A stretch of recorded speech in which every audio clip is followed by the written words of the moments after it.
వ్యాసుల వారిని తల్లి తలుచుకుంది. ఎందుకు తలుచుకుంది? అందులో ఉన్నటువంటి రహస్యాన్ని మళ్ళీ జాగ్రత్తగా పట్టుకుంటే ఈ సత్యవతి జననాన్ని మనందరం కూడా తెలుసుకున్నాం. ఆ సత్యవతి జననం తర్వాత ఏమైంది? ఆవిడ ఈ చేప కడుపులోంచి వచ్చింది, ఇలా వచ్చింది. ఆ తర్వాత ఆ పిల్లలు శరీరంలోంచి వచ్చారు. ఆ చేపకు కూడా ఉన్నత గతులు కలిపోయినాయి. ఆవిడ మళ్ళీ స్వర్గానికి వెళ్ళిపోయింది. అక్కడ తర్వాత వ్యాసుడు పుట్టాడు. ఆ వ్యాసుడు ఏం చేశాడు? అమ్మవారి దగ్గర అమ్మకి చెప్పాడు, అమ్మ నువ్వు ఎప్పుడు తలుచుకుంటే అప్పుడు నీ కళ్ళ ముందు నేను హాజరవుతా, నువ్వు తలుచుకో అంతే, అంతకుమించి నువ్వు చేయాల్సిందేమీ లేదు, ఎప్పుడు నీ సేవలో నేను రెడీగా ఉంటాను తల్లి అని చెప్పేసి వెళ్ళిపోయారు. ఆ వెళ్ళిపోయిన తర్వాత తల్లి యొక్క భవిష్యత్తును కూడా పరాశర మహర్షి అప్పటికే చెప్పాడు. అమ్మాయి నీకు మళ్ళీ వివాహం జరుగుతుంది, నీకు కీర్తి ప్రతిష్ట నిరంతరం కూడా నేను తలుచుకునేటువంటి వాళ్ళు ఎంతోమంది ప్రపంచంలో ఎన్నో యుగాల పాటు ఉంటారు, కనుక నీకు వచ్చినటువంటి నష్టము నా వల్ల ఏది ఉండదు, నువ్వు ఉన్నతమైనటువంటి చరిత్రలో ఒక అద్భుతమైనటువంటి భాగానిగా మిగిలిపోతావు అని చెప్పేసి అనుగ్రహం ఇచ్చారు. అలా ఉన్నటువంటి సత్యవతి తర్వాత వివాహం చేసుకుంది. వివాహం చేసుకున్న తర్వాత ఎవరిని వివాహం చేసుకుంది? శంతనుణ్ణి వివాహం చేసుకుంది. ఆ శంతనుణ్ణి వివాహం చేసుకున్న తర్వాత ఏం చేసింది? భీష్మమైనటువంటి ప్రతిజ్ఞలన్నిటికీ కూడా తాను కేంద్రస్థానం అయిపోయింది. నా పిల్లలకే దాసరాజు అడిగాడు, నా పిల్లలకే నువ్వు మొత్తం రాజ్యాన్ని కట్టపెట్టాలి, నా మనవలకే నువ్వు అన్నీ ఇవ్వాలి, అంతే తప్ప నీ ప్రథమ పుత్రుడైనటువంటి భీష్ముడికి, ఆయన పేరేమిటి? గంగాసుతుడు. ఆయనకి గాంగేయుడు. గంగాసుతుడు అంటే గాంగే. ఆయనకి నువ్వేమి ఇవ్వడానికి అవకాశం లేదు, కేవలం సేవకుడుగా ఆ పిల్లవాడు ఉండిపోవాల్సిందే. అంటే అన్నిటికీ ఒప్పుకున్నాడు శంతనుడు. ఒప్పుకోవడానికి గాంగేయుడే మొత్తం బాధ్యతని వహించాడు, భీష్ముడైనాడు ఆ రోజు నుంచి. అలా శంతనుడితో జీవితాన్ని మొదలెట్టినటువంటి సత్యవతి ఇద్దరు పిల్లల్ని కన్నది. ఎవరు ఆ ఇద్దరు పిల్లలంటే విచిత్ర వీర్యుడు, దాంతోపాటు చిత్రాంగదుడు. ఆ విచిత్ర వీర్యుడికి ఒక రోగం వచ్చి రోగంతో పాపం శరీరం చాలించేశాడు. చిత్రాంగదుడు ఒక యుద్ధానికి వెళ్ళి ఆ యుద్ధంలో అసూలు బాసాడు. పోయే ముందర విచిత్ర వీర్యుడికి ఇప్పటికే పెళ్ళి అయిపోయింది, వివాహం జరిగిపోయింది. ఆ వివాహం జరిగిపోతే ఎవరితో జరిగింది? అంబిక అంబాలిక అనేటువంటి ఇద్దరితో. ఇక్కడ టూకీగా దేవీభావతంలో ఏం చేస్తాడంటే భారతం యొక్క విషయాలన్నింటినీ జనమేజయుడి దాకా తీసుకురావాలి. ఎందుకంటే దేవీభావతం అసలు బయటికి వచ్చిందే జనమేజయుడి వల్ల జగత్తుకి, కనుక ఆ జనమేజయుడి చేతులు రావాలి అంటే టూకీగా ఒకసారి భారతాన్ని అంతటినీ స్పృశిస్తారు. ఆ స్పృశంలో భాగంగా ఈ విచిత్ర వీరుడు అనేటువంటి వాడికి అంబిక అంబాలిక అనేటువంటి ఇద్దరు భార్యలు. ఆ ఇద్దరు భార్యలు ఉండగా కూడా పుత్ర సంతానం లేకుండానే పాపం రోగంతో నశించిపోతాడు భర్త అనేటువంటి వాడు. దాంతో అంబికాంబాలికకి పిల్లలు లేరు, భరతవంశం అంతా కూడా నిర్వంశంగా ఏకాకిగా మిగిలిపోయింది. దాంతో ఆ సత్యవతికి అప్పుడు భయం వేసింది.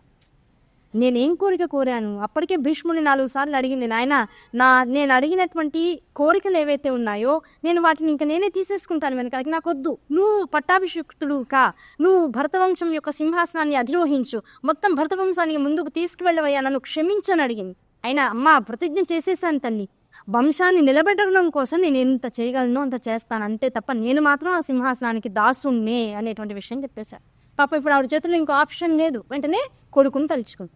వ్యాస భగవానుడు అప్పుడే సుఖమహర్షి యొక్క ఛాయాస్వరూపాన్ని తన యందు నిక్షిప్తం చేసుకున్నటువంటి వాడే మళ్ళీ తన ఆశ్రమానికి వచ్చాడు. బదరీలో ఉన్నటువంటి ఆశ్రమానికి వచ్చాడు. వచ్చినటువంటి వాడు వెంటనే తల్లి యొక్క పిలుపు వినబడి వెంటనే హస్తినాపురానికి వచ్చేసేసాడు. ఎదురుకుండా తల్లి ఉంది, దీనంగా మొహం పెట్టింది. ఎంత దీనంగా ఉందంటే అమ్మ ఏం జరిగిందన్నాడు. మొత్తం కథ అంతా వివరించిన తర్వాత సరే ఏం చేయాలి ఇప్పుడు? తన యొక్క తపో నిష్ట వలన, తన తపో దీక్ష వలన ఈ అంబికకి అంబాలికలకి కూడా సద్యోగర్భాన్ని అనుగ్రహించాడు. ఆ సద్యోగర్భము అంటే అర్థం ఏమిటి? తపస్సు ఇరువులు గనక చేసినట్లయితే, ఒకళ్ళకి తగిన వాళ్ళు ఒకళ్ళైతే సద్యోగర్భం వెంటనే, భార్యాభర్తలు అయితే సద్యోగర్భం వెంటనే వచ్చేస్తుంది. ఇక్కడ భార్యలు కాదుగా, తమ్ముల యొక్క భార్యలు వాళ్ళు. ఆ తమ్ముల యొక్క భార్యల యందు సద్యోగర్భాన్ని చెప్పడం అంత తేలికైన విషయం కాదు కదా. తన తపోశక్తిని అంతా కూడా ధారపోసి వాళ్ళకి తన చూపు ద్వారా, ఇదివరకు శుకుడు ఏం చేశాడు? తన చేతిలో మధ్య ఉన్నటువంటి అమృత కలశం ద్వారా తన భార్యలోకి కిరణాల్ని పంపించాడు, సద్యోగర్భాన్ని తెప్పించాడు.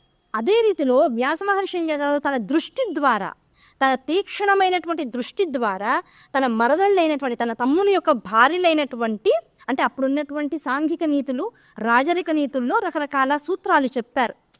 ఒకవేళ పిల్లలు పుట్టకపోతే ఎలా పిల్లల్ని కనచ్చు అనేటువంటి విధానాలు రకరకాల వ్యాసంగాలు ఉన్నాయి. అవి కాదు, మనం ఇప్పుడు కేవలం ఉపాసనా మార్గంలో తత్వవిచారణ చేస్తున్నాం.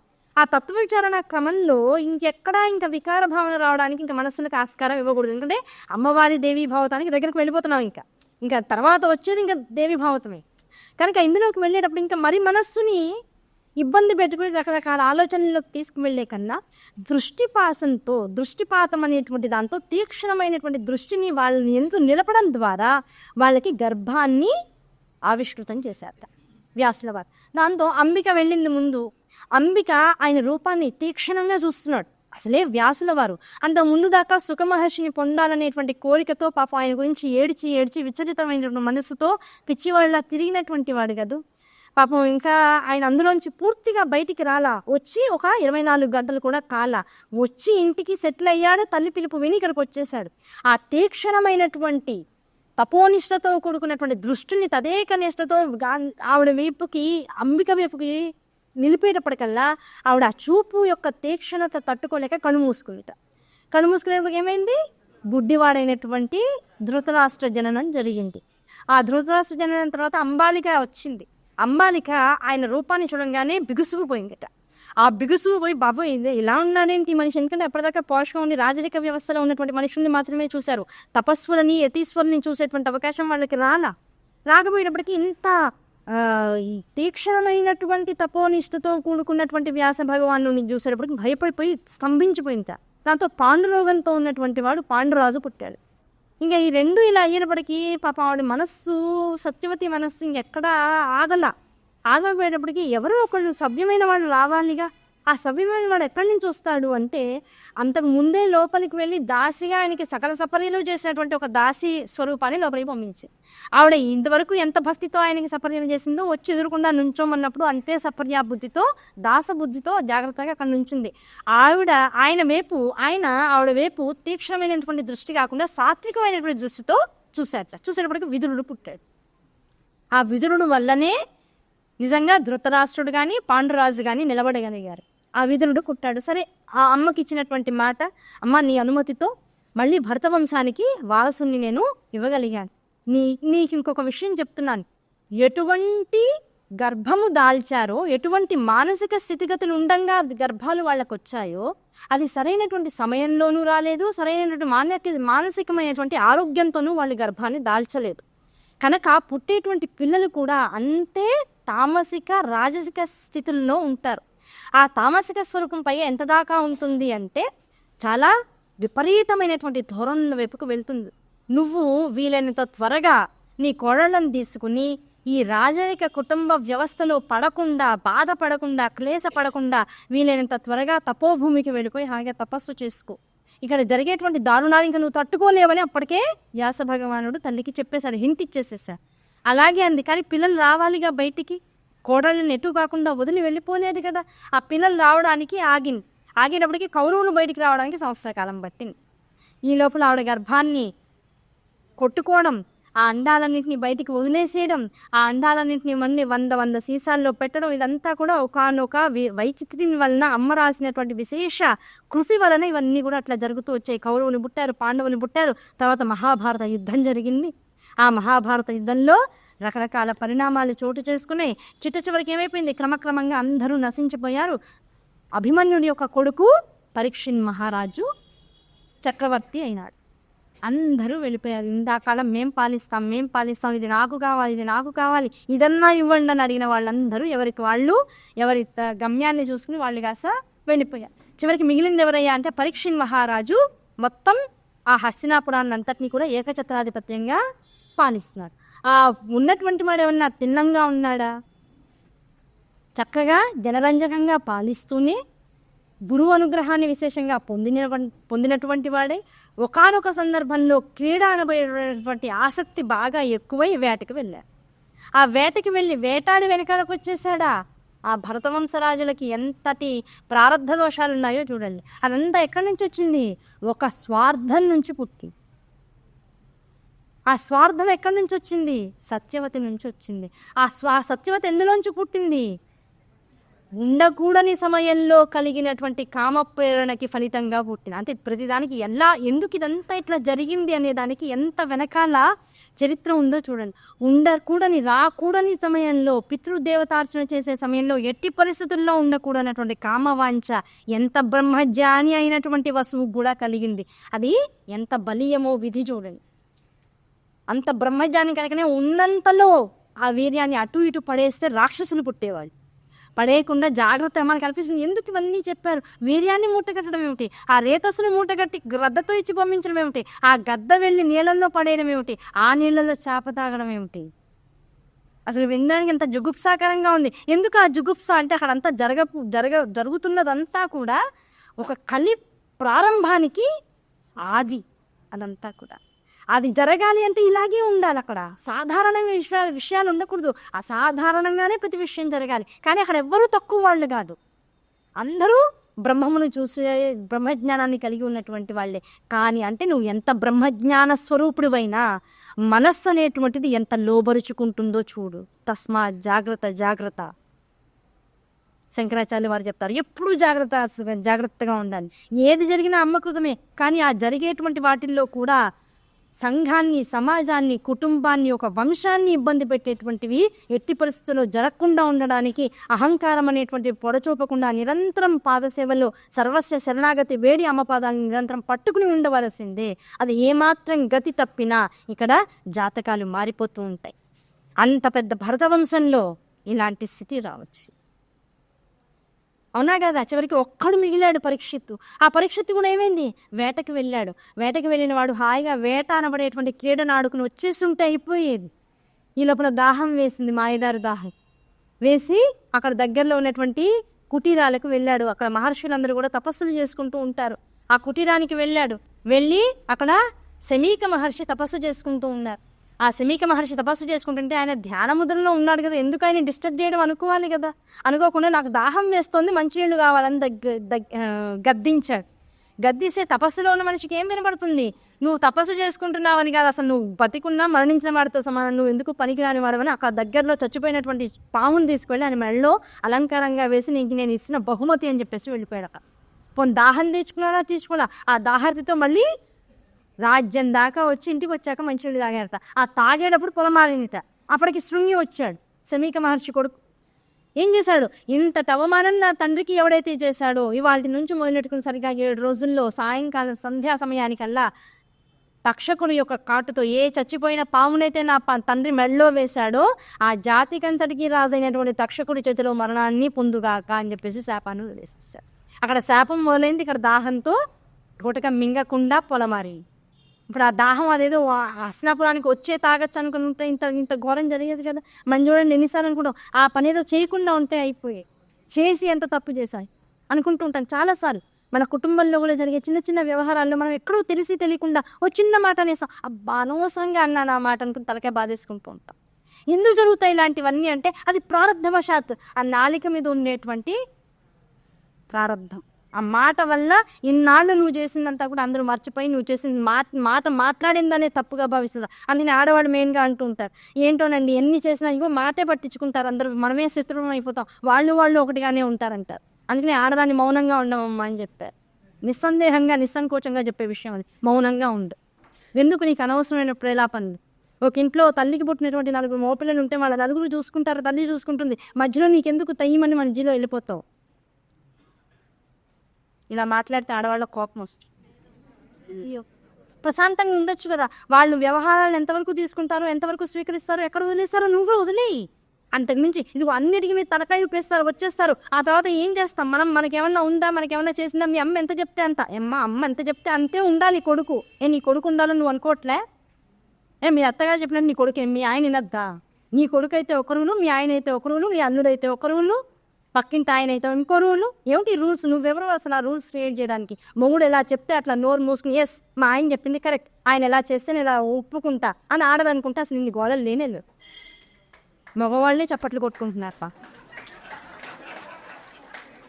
నిజంగానే లేవి గోలలు. అత్తగారు చెప్పినట్టు వింటే గోలంతా అయిపోతుంది. ఒక అత్తగారి కింద అత్తగారు చాటుని నేను కోడలుగానే ఉండిపోతా అనుకుంటే ప్రశాంతత, ఎంత ప్రశాంతత.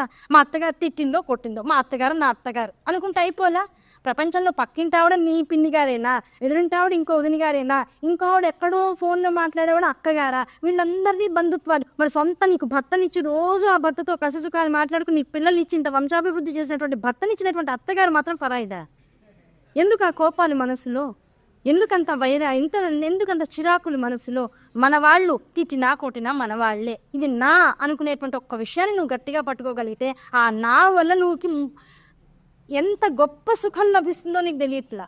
ఆ నా అనుకో, ఎక్కడ నా అనుకోవాలో అక్కడ నా అనుకున్నావంటే ఇంకా ఏది నిన్ను పట్టుకుని పీడించదు, నీకు సుఖమే వస్తుంది, నీకు సంతోషమే వస్తుంది. స్త్రీ ఒక్కటి ప్రశాంతంగా ఉంటే, నిజంగా శంతనుడు వచ్చాడు, నువ్వు ఆల్రెడీ పరాశర మహర్షి దగ్గర నువ్వు తప్పు చేసావు కదా, అది నీ మనసుకి తప్పని తెలుసు కదా, ఒక స్త్రీగా నీకు తప్పని తెలుసు కదా, తెలిసినప్పుడు శంతనుడు వచ్చి నేను వివాహం చేసుకుంటానంటే పోన్లే నా జీవితానికి ఒక గమ్యస్థానం అయితే దొరికింది కదా, హాయిగా వివాహం చేసుకుందామని వచ్చేయచ్చు కదా. ఎందుకు నీ రాజ్యాల గోలెందుకు, సింహాసనాల గోలెందుకు? అసలు నీకు తెలుసా సింహాసనం అంటే ఏంటో, రాజ్యభారం అంటే ఏంటో నీకు తెలుసా? గట్టిగా అనుకుంటూ కానీ సత్యవతి కనబడితే కోప్పడదాం అనిపిస్తూ ఉంటుంది, అదేదో ఫ్రస్ట్రేషన్ లాగా. అదొక్కటి నువ్వు చేసుకోకుండా ఉంటే ఈ పాటికి ప్రశాంతంగా భారత యుద్ధం జరగకుండా ఎంత హాయిగా ఉండేది. అంటే అది జరగాలి, చాలామంది చచ్చిపోండి, ఇదంతా విధి లిఖితమే, నేను కాదనట్లా, స్త్రీ వల్ల కదా ఇదంతా. ఆడది అనవసరంగా నోరు పెంచి మాట్లాడి నాకు ఇది కావాల్సిందే అని మంకు పట్టు పడితే చూడండి ఎలాంటి ఇబ్బందులు జరుగుతుంటాయి. 99% మగవాళ్ళు అలా ఉండరు.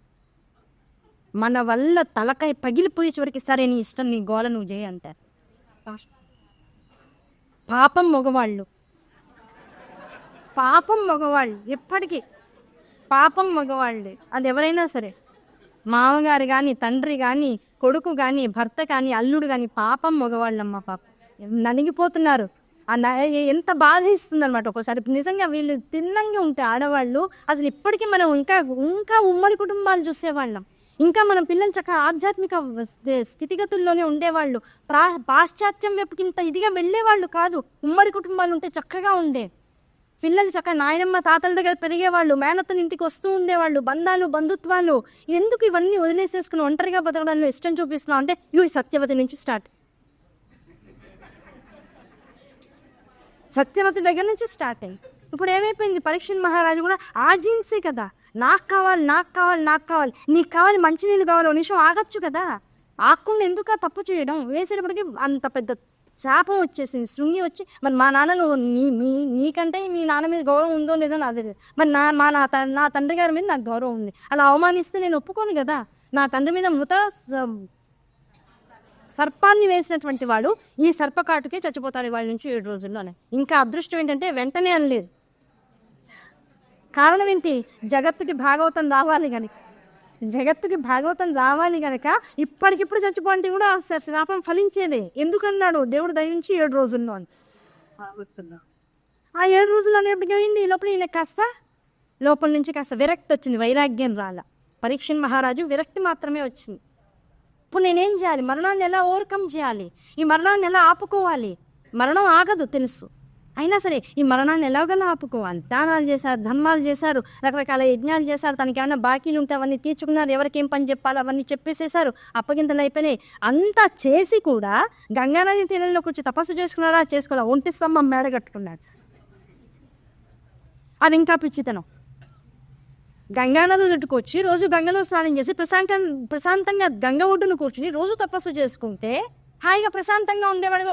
ఒంటి స్తంభం గోడ మొత్తం ఒక భవనం కట్టించుకుని ఆ భవనం పైన ఎక్కడో ఉండి అక్కడికి మళ్ళీ పరీక్షణ్ మహారాజుని పిలుచుకుని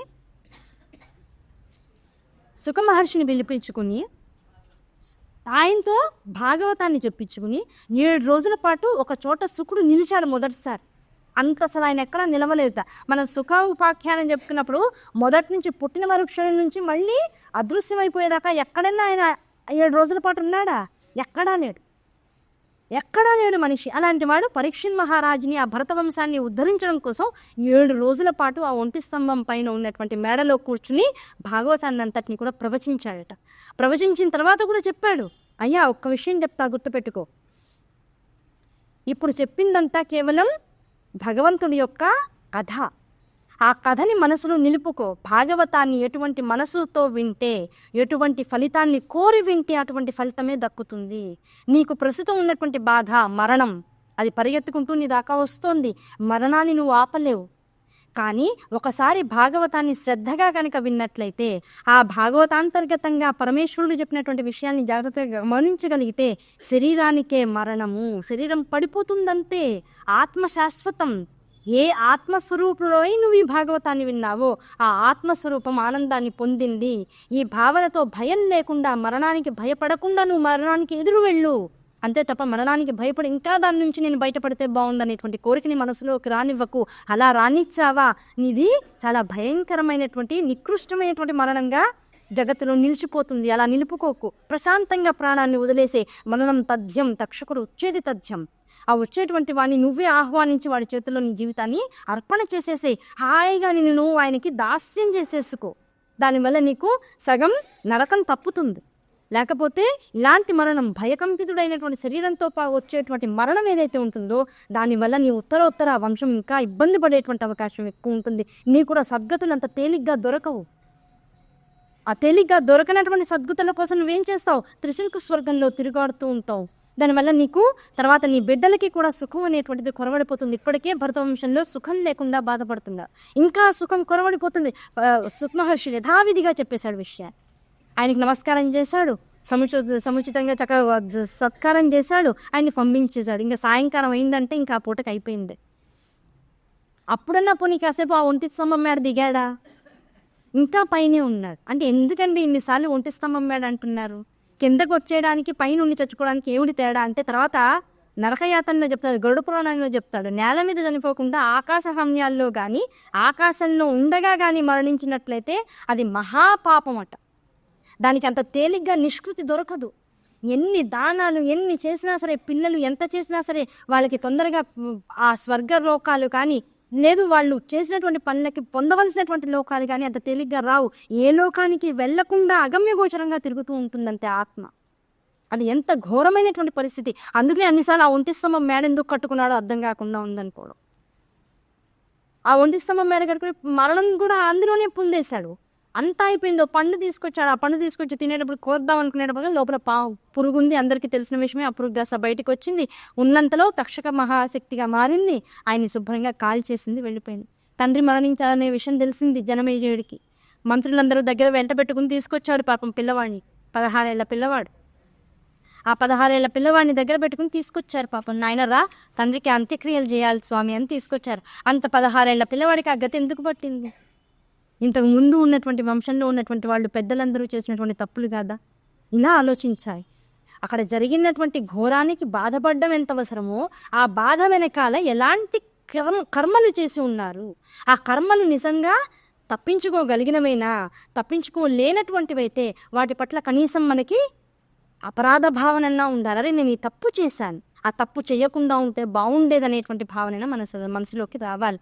ఇవేమీ లేకుండా జరిగింది జరిగిపోయింది, అనుభవించేది అనుభవిస్తామంటే అంత తేలిక. జనమేజయుడు వచ్చాడు తండ్రికి చేయవలసినటువంటి ఉత్తర క్రియలన్నీ జాగ్రత్తగా చేశాడు. మళ్ళీ రాజ్యానికి వెళ్ళాడు. ఆ రాజ్యానికి వెళ్ళిన తర్వాత మొత్తం రాజ్యాధికారాలన్నింటినీ ఆ అబ్బాయికి ఇవ్వడం కోసం ఆ కులాచార్యులు కృపాచార్యుడు ఆయనతో పాటు ఇంకో ఆయన కలిసి ఇద్దరు కలిసి సమస్త విద్యల్ని కూడా పిల్లవాడికి నేర్పించాడు.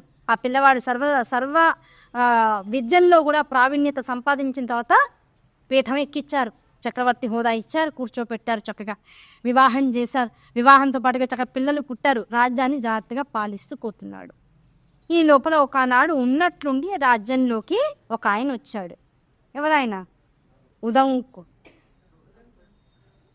ఎవరైనా ఉదంకుడు వచ్చాడు. వచ్చి ఓ రోజు ప్రశాంతంగా ఆయన సాయంకాలంలో హాయిగా ఇంట్లో తినేసేసి పలహారం చేసి అటు ఇటు తిరుగుతూ ఉంటే వచ్చాడు. ఇంత హాయిగా ఉంటావా, నీ తండ్రిని చంపేసిన వాడిని అలా ఉంచుకుని ఇంకా బతికుండంగా అన్నాడు. అప్పటిదాకా ఆయన మనసులో అలజడి లేదు, ఏ అలజడి లేదు, ప్రశాంతంగా ఉన్నాడు. ప్రశాంతంగా ఉన్న మనిషి దగ్గరకు వచ్చి ఏమన్నాడు, నీ తండ్రిని చంపేసిన వాళ్ళు ఇంకా బతికిపోయి బట్టగట్టి హాయిగా ఉంటే నువ్వు ఇంత ప్రశాంతంగా ఉంటావా, అసలు నువ్వు కొడుకువేనా అన్నాడు. అద్దరు ఏమైంది, ఇప్పటిదాకా బాగానే ఉన్నాం కదా, ఏమైంది, నా తండ్రి చేసిన తప్పే కదా. జనమేజయుడు చెప్పాడు, నా తండ్రి చేసిన తప్పు.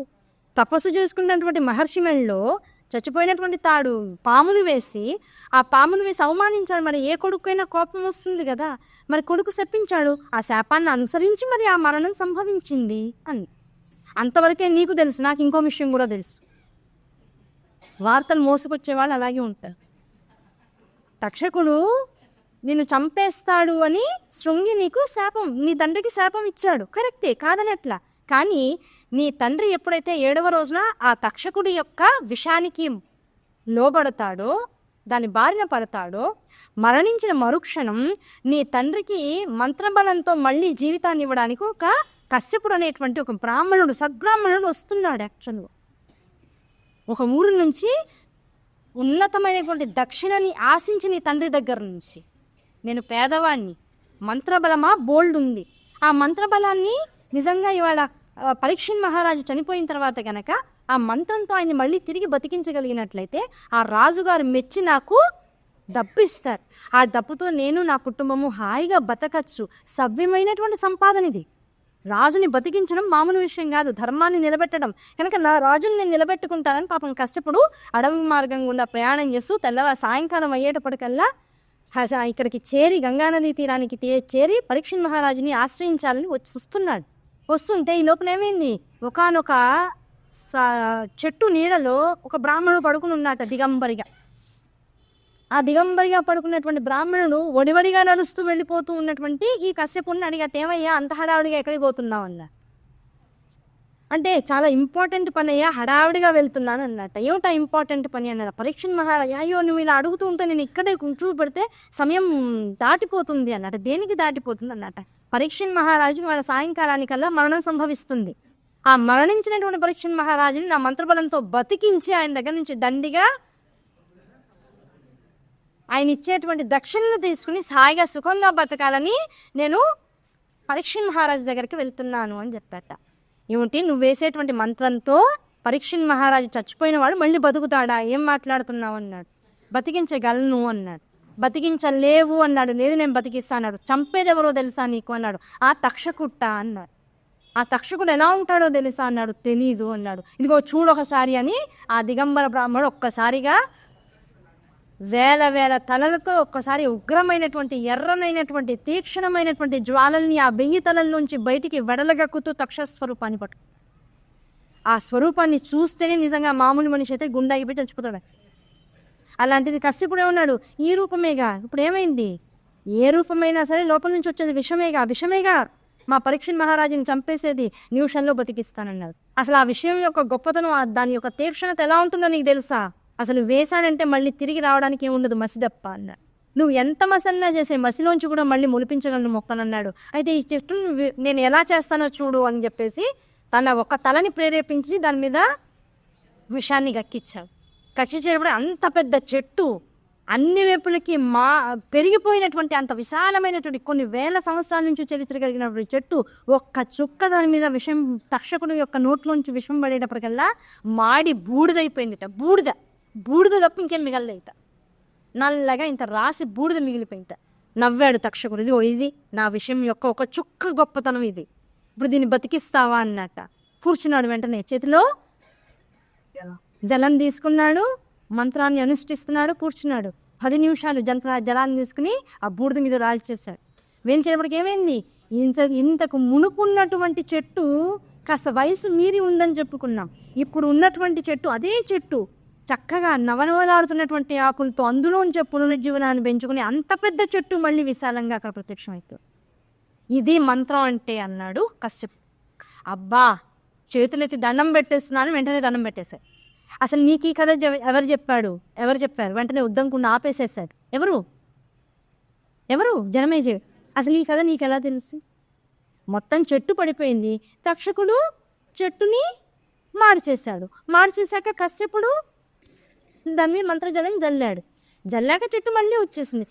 కశ్యపుడా ఇక్కడికి రాలేదు, వస్తాడని భయము లేదు. పోనీ కశ్యపుడు నీ దగ్గరికి వచ్చి చెప్పడానికి దండిగా దక్షిణలు ఈ తక్షకుడు కూడా ఇచ్చేశాడుగా. నువ్వు పరీక్షణ్ మహారాజు దగ్గరికి వెళ్ళకు, నేను ఇచ్చేటువంటి దక్షిణలు మన జనమేజయుడు నీకు ఎంత ఇస్తాడో, పరీక్షణ్ మహారాజు నీకు ఎంత ఇస్తాడో, వాళ్ళ తండ్రి గారిని బతికించినందుకు జనమేజయుడు ఇస్తాడు. పరీక్షణ్ మహారాజు తనని బతికించినందుకు పరీక్షణ్ మహారాజు ఇస్తాడు. ఇద్దరూ ఎంత ఇస్తారో దానికి మించి నేను ఇస్తాను. మాది నాగలోకం. మా దగ్గర ఉండేటువంటిది ఎంత ఏమిటి, బంగారము, మణులు, రత్నాలు, వైఢూర్యాలు ఎక్కడా కనీ విని ఎరగని ఉంటాయి.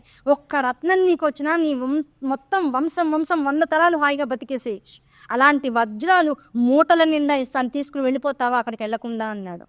కశ్యపుడు వెంటనే ఇవ్వు చూస్తానన్నాడు. ఆ సంచుల నిండా వజ్రాలు, మాణిక్యాలు, వైఢూర్యాలు, కనీవిని ఎరగనటువంటి జాతులకి చెందినటువంటి అన్ని రత్నాలు కళ్ళ ముందు చూపించేప్పటికి అబ్బా కళ్ళు మెరిసిపోయాయి. తనకి తనే సమాధానం చెప్పుకున్నాడు, రాజుని రక్షించాలనుకోవడం ధర్మమే, కానీ ఒక విప్రుడి యొక్క శాపాన్ని ఎటూ కాకుండా మళ్ళీ తిప్పికొట్టడం అనేటువంటిది కరెక్ట్ అయిన పద్ధతి కాదు. కనుక సాటి విప్రుడి యొక్క శాపానికి నేను అంతే మర్యాద ఇవ్వాలిగా. కనుక అది తీసుకుని వెళ్ళిపోదాను. నాకు కావాల్సింది డబ్బు, నాకు కావాల్సింది ఏమిటి? డబ్బు. అది ధర్మబద్ధంగా రావాలి. ఇక్కడ ధర్మబద్ధంగా ఏ విషయాన్ని అయితే కక్కి ఈయన మొలిపించమన్నాడో మొలిపించేశాడు. దానికి నేను అక్కడికి వెళ్లకుండా ఆయన డబ్బు ఇమ్మన్నాడు. అక్కడికి వెళ్తే ఏదో కొంతలో కొంత కాకపోతే కొంతైనా నేను అధర్మం చేసిన వాడిని అవుతాను. ఎందుకంటే ఒక విప్రశాపాన్ని తిప్పికొట్టినటువంటి పాపం వల్ల నాకు వస్తుంది. ఇక్కడి నుంచి ఇక్కడికి వెళ్ళిపోతే ఈ విషయం ఎవరికి తెలియదుగా. నాకు రావాల్సిన డబ్బు నాకు అమితంగానే వచ్చిందిగా. తక్షణుడు కూడా నా మీద పెద్ద గోల చేయకుండా ఇంకా నన్ను వదిలేస్తాడుగా. లేకపోతే ఇప్పుడు ఈయన నన్ను చంపినా కష్టమేగా, లేకపోతే నా వాళ్ళని తర్వాత పగబట్టినా కష్టమే కదా. కనుక ఇక్కడితో నేను నిష్క్రమిస్తానని చెప్పేసి శుభ్రంగా అవన్నీ తీసుకుని వెళ్ళిపోయారు. వెళ్ళిపోయిన తర్వాత కశ్యపుడు వెనకాలకి రాలేదు, తక్షకుడు ఈ విషయం చెప్పడానికి రాలేదు. మరి ఇదంతా జరిగిందని నువ్వెలా చెప్పగలవు? వెంటనే కశ్యపుడు ఈయన అడిగాడు జనమేజయుడు, ఇది నిజమని నేనెలా నమ్మాలి? దీనికి ఒక ప్రూఫ్ ఉంది. ఆ చెట్టుని భస్మం చేయడానికన్నా పూర్వము ఒక పిచ్చి బ్రాహ్మణ ఆ చెట్టు మీద ఉన్నాడు. తెల్లారితే వాళ్ళ నాన్నగారి ఆబ్దికానికి ఆ చెట్టు ఊడలు మరలు ఆకులు తీసుకుని కొన్ని చితుకులు తీసుకోవడానికి ఆ చెట్టు అంతా ఎక్కి దాని నుంచి వంగి వంగి వంగి వంగి ఆకులు కొమ్మలు కోసుకుంటున్నాడు. ఆ కోసుకుంటున్న వాడు పైన ఉన్నాడని చూసుకోకుండా తక్షకుడు, ఎవరు ఉంటే ఏం బాధ, తక్షకుడు చేయాల్సిన పని తక్షకుడు చేసేసాడు. ఆ చెట్టు ఎలా బూడిదైపోయిందంటే ఆయనతో పాటుగా బూడిదైపోయింది. మళ్ళీ కశ్యపుడు అనేటువంటి వాడు మంత్రజలం చల్లేటప్పటిగా యథాస్థానం మళ్ళీ ఆ బ్రాహ్మడు ఎక్కడున్నాడో ఆ బ్రాహ్మడితో సహా మొత్తం చెట్టంతా యథావిధిగా వచ్చేసేసింది. దాంతో బతుకు జీవుడా, నన్ను చంపిన వాళ్ళే మళ్ళీ నన్ను బతికించారు, ఎందుకు వచ్చింది, మళ్ళీ ఈ చెట్టు వద్దు ఈ కొమ్మలు వద్దని దిగేసి అవతల నుంచి పారిపోయాడు. ఆ పారిపోతున్న వాడిని నేను పట్టుకున్నా. ఏమిట్రా ఎక్కడి నుంచి? వాడు చాలా కాలం ఎవరికి కనపడకుండా దాక్కుండిపోయాడు. మా విప్ర సంఘంలో ఎవరో ఒక విప్రుడు కనపడట్లేదు, రోజు ఉండేవాడు ఇక్కడ ఉన్నటువంటి బల్ల దగ్గరకు వచ్చి అందరం మాట్లాడుకునేవాడమే, అలాంటి వాడు కనపడట్లేదు కొన్నాళ్ళుగా అనుకున్న వాడిని వెతికాం. ఏమైందిరా నీకన్నా? వాడు భయకంపితుడైపోయాడు, లోకం నుంచి ఇంట్లోంచి బయటికి రావట్లేదు. ఏమైందిరా నీకంటే, బాబోయ్ ఏం జరగలేదు, నేను ఎక్కడికి బయటికి రా, నేను నా ఇంట్లోనే ఉంటానని భయపడిపోయాడు. చెప్తావా చేస్తావా అని చెప్పాడు కదా. ఇప్పుడు ఈ విధంతం అంతా ఇప్పుడు తక్షకుడు చేసినటువంటి మాయాజాలం, నీ తండ్రిని చంపడంలో కేవలం ఒక విప్రుడు యొక్క శాపమే లేదు, తక్షకుడు యొక్క కసి కూడా ఉంది. కనుక ఇప్పుడు నీ తండ్రి మరణానికి కశ్యపుడే సగం కారణం, లేకపోతే కశ్యపుడు తన పని మన తక్షకుడే సగం కారణం. లేదంటే ఆ విప్రశాపానికి తక్షకుడు నిన్ను కరిచేసి, నీ తండ్రిని కరిచేసి వెళ్ళిపోయేవాడు, విషాన్ని కక్కేసి వెళ్ళిపోయేవాడు, నీ తండ్రి పడిపోయిన తర్వాత కశ్యపుడు వచ్చి మంత్రజలం జరిగితే అయిపోయేదిగా, లేచేసేవాడుగా. దాంతో తక్షకుడికి ఏం సంబంధం? ఆయన పడిపోతే ఎంత, లేస్తే ఎంత? విప్రశాపాన్ని అవధరించి కదా నువ్వు ఇక్కడికి రావాల్సింది. ఆ విప్రశాపం లేకపోతే నీకు అసలు పరీక్ష మహారాజుకి శత్రుత్వం ఏం లేదు కదా. ఆ శత్రుత్వం లేనప్పుడు ఎందుకు తక్షకుడు అతిగా ఇన్వాల్వ్ అయ్యాడు ఇందులో? ఎంత జాగ్రత్తగా మాట్లాడాడో చూడండి ఉద్దంకు. కనుక ఇప్పుడు నువ్వు పోరాడాల్సింది ఎవరితో? తక్షకుడితో. మరి హాయిగా ఉన్నాడు, నువ్వు అంతకన్నా హాయిగా ఉన్నావు. నీ తండ్రి అసలు ఏ లోకంలో తిరుగుతున్నాడో నీకు తెలుసా? ఉద్ధరణ లేకుండా అసలు ఎక్కడ తిరుగుతున్నాడో తెలుసా? అయ్యో మా తండ్రి కార్యక్రమాలు నేను చాలా బాగా చేశాను, అందరికీ దాన ధర్మాలు విస్తృతంగా చేశాను, సువర్ణ దానాలు గోదానాలు విశేషంగా మా తండ్రి పేరున నేను చేశాను, నా తండ్రి స్వర్గానికి చేరే ఉంటారు అంటాడు. చేరే ఉంటాడు కాదు, చేరలేదు ఇంకా. ఎలా అనుకుంటున్నావు చేరతాడని? తన్ని చంపిన వాళ్ళు ఇంకా హాయిగా ఉన్నారు ఈ జగత్తులో. కేవలం విప్రశాపానికి పోయి ఉంటే విన్నటువంటి భాగవతానికి న్యాయం జరిగి ఇప్పటికి ఎప్పుడో స్వర్గారోహణ చేసేసేవాడు. అది విప్రశాపం కాదు. విప్రశాపం ఒక్కటే కాదు, తక్షకుని యొక్క రాజకీయం కూడా ఉంది అందులో. సగం హత్య లాంటిది నీ తండ్రిది అని చెప్పేసి ఓ పెద్ద డిస్క్రిప్షన్ ఇచ్చేసాడు. దాంతో అప్పటిదాకా ప్రశాంతంగా ఉన్న జనమయ్యాడు ఒక్కసారిగా షేక్ అయిపోయాడు. అయ్య బాబాయ్, మా నాన్నగారు పోయారు, చేసిన పాపానికి నిష్కృతి దొరికిందిలే, వారు ఉద్ధతి దొరికిందిలే, వారు ఊర్ధ్వలోకాలకి వెళ్ళారులే అని నేను ఇప్పటిదాకా మనశ్శాంతిగా ఉన్నా. ఆ మనశ్శాంతి ఒక్కసారిగా ఏమైపోయింది? పాడైపోయింది. ఇప్పుడు నేనేం చేయాలి? ఇప్పుడు నేనేం చేస్తే మళ్ళీ నా తండ్రికి ఉత్తమమైనటువంటి గతులు ఇవ్వడానికి కావాల్సినటువంటి పని చేయగలుగుతానంటే ఉద్దంకుడు వెంటనే పక్క నుంచి చెప్పాడు. ఒకటే విషయం, ఒక హోమం చెప్తా, యాగం, సర్పయాగం దాని పేరు. ఆ సర్పయాగంలో నా దగ్గర ఉన్నటువంటి మంత్రం ఇంకెక్కడా లేదు. ఇప్పుడు ఏ కశ్యపుడైతే వచ్చి నీ తండ్రిని బతికిద్దాం అనుకున్నాడో ఆ కశ్యపుడు నా దగ్గర మంత్రశాస్త్రం నేర్చుకుని వాడేవాడు, నా శిష్యుడు. నా శిష్యుడికి అంత శక్తి ఉంటే గురువుకి నాకెంత ఉండాలి శక్తి? మొత్తం ఏ తక్షక జాతి అయితే మొత్తం నీ తండ్రికి మరణానికి కారణమైందో ఆ జాతిని అంతా తీసుకొచ్చి మొత్తం హోమగుండంలో రాల్చేద్దాం, బూడిద చేసేసేద్దాం, నువ్వు రెడీ అను, నేను రెడీ అన్నా. అప్పటిదాకా ఈ విషయాలు అసలు లేనటువంటి వాడు, విషయాసక్తి లేనటువంటి ఒక్కసారి తండ్రి మరణం ఇంత బాధాకరంగా వచ్చింది, ఒకటి కుతంత్రం వల్ల వచ్చిందని తెలుసుకునేటప్పటికల్లా అసలే క్షత్రియుడు కదా, బాధ వచ్చేసింది ఒక్కడి నుంచి. నా తండ్రి మరణానికి ఉన్నటువంటి ఇది ఏవైతే ఉందో అది నేను తీర్చుకోవాల్సిందే, కసి పగ ద్వేషం ఏదైతే అంటారో అదంతా నేను తీర్చుకోవాలనుకున్నాడు. సరే వెంటనే సర్పయాగం చేద్దామని గ్రీన్ సిగ్నల్ ఇచ్చేసాడు. ఇచ్చేసేటప్పటికి ఉద్దంకుడు రెడీ అయిపోయాడు. పెద్ద హోమశాలని ఏర్పాటు చేసేసారు, దానికి నాంది వచనం పలికేసేసారు, ఒక్కొక్క మంత్రం చదువుతున్నారు. ఎక్కడలేని సర్పాలు, ఆకుపచ్చవి, నల్లవి, నీలిరంగువి, తెల్లవి, పచ్చవి, ఇంకా ఈ రంగు ఆ రంగు అని కాదు, ప్రపంచంలో ఎక్కడ ఏ మూల దేన్ని ఆశ్రయించి ఉన్నటువంటి సర్పమైనా సరే లాగబడుతూ వచ్చి ఆకాశ మార్గం గుండా ఈ అగ్నిజ్వాలల్లో పడి బూడిదైపోతుందిట. రకరకాల శబ్దాలు లోపల నుంచి వచ్చేస్తున్నాయిట. ఆ సర్పాలలో కాలిపోతూ ఉంటే వచ్చేటువంటి వాసనలు భూదిగంతానంతా కూడా నిండిపోయినాయిట. ఎక్కడ చూసినా సర్పాలు కాలినటువంటి వాసన మొత్తం ఆ ప్రదేశం అంతా కూడా ఆవరించిపోయిందిట. ఆ వాసన పీలుస్తుంటే భయావహులైపోతున్నారట అక్కడ ఉన్నటువంటి వాళ్ళందరూ. అలాంటి వాసనలు వస్తున్నాయట. ఏంటి ఇంకా తక్షకుడు రావట్లా? ఇప్పటికే కొన్ని లక్షల సర్పాలు లోపలికి వెళ్ళిపోయినాయి, తక్షకుడు రావట్లా. ఈ లోపల తక్షకుడికి ఎవరో విషయాన్ని చెప్పారు. ఉద్దంకుడు వెళ్ళాడు, నీ అసలు రంగు బయటపడిపోయింది, ఆయన యాగం చేస్తున్నాడు, ఎలా రక్షించుకుంటావు, నిన్ను నువ్వు జాగ్రత్త తక్షక అని చెప్పేట ప్రకారం తక్షకుడు వెంటనే స్వర్గానికి వెళ్ళిపోయాడు. స్వర్గానికి వెళ్ళిపోయి ఇంద్రుడి కాళ్ళు పట్టుకున్నారు. నాయన నువ్వే నన్ను రక్షించాలన్నాడు. ఎవరు ఎక్కడ ఎంత మంత్రానుష్ఠానం చేసినా నా స్వర్గ సింహాసనాన్ని ఎవడు కదల్చే, వెళ్ళిపోయి దాన్ని చుట్టుకో అన్నాడు ఇంద్రుడు. నువ్వు వెళ్ళిపోయి దాన్ని చుట్టేసుకో, మొత్తం 4 కోళ్ళని చుట్టేసేసుకో, అయిపోతుంది, నిన్నెవ్వరూ లాగలేరు, నేను ఉన్నాను, నీకు అభయం ఇస్తున్నాను అన్నాడు. వెళ్ళిపోయి ఇంద్రసభలో ఉన్నటువంటి ఆ ఇంద్రుడి యొక్క సింహాసనాన్ని చుట్టేసేసుకుని కూర్చున్నాడు. ఈ లోపల మంత్రం జరుగుతోంది. ఏకాడికి తక్షకుడు ఎంత బలోపేతమైన మంత్రాన్ని వేసినా సరే ఆయన రావట్లా. ఏమిటి తక్షకుడు ఏమైపోయినాడు అని అక్కడ మంత్రం చదివేటువంటి వాళ్ళందరూ కూడా దివ్యనేత్రంతో ఒకసారి మొత్తం గాలించేటప్పుడు ఎక్కడ దొరికాడు? స్వర్గంలో ఇంద్రసింహాసనాన్ని ఆకట్టుకుని కూర్చున్నాడు. దాని మీద పై ఇంద్రుడు కూర్చున్నాడు. ఎవరికి దాని మీద దృష్టి కలగకుండా ఉండడానికి ఏం చేశాడు? ఇంద్రుడు దాని మీద కూర్చున్నట్ట.